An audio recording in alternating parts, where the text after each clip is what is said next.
गर्मी चढ़ल तनु ऐसे जा रे,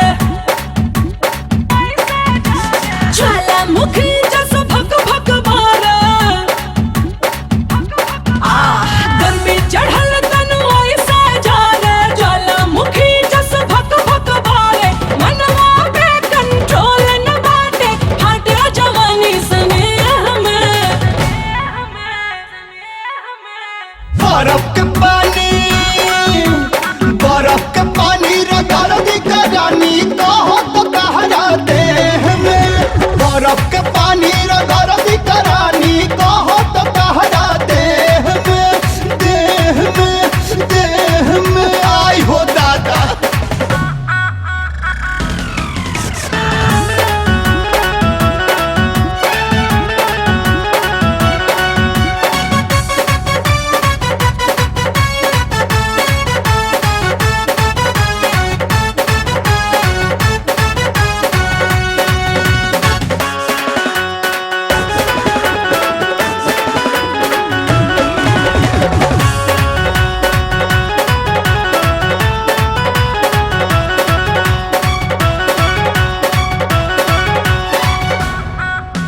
झूठो के देता रहावा हो, खत्म भइल तो हर दावा हो।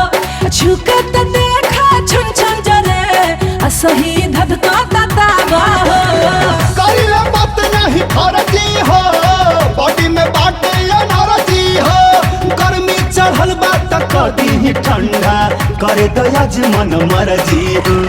का जाने कहिया घीव के पारी, झूठा पिया पड़े हमें। बर्फ के पानी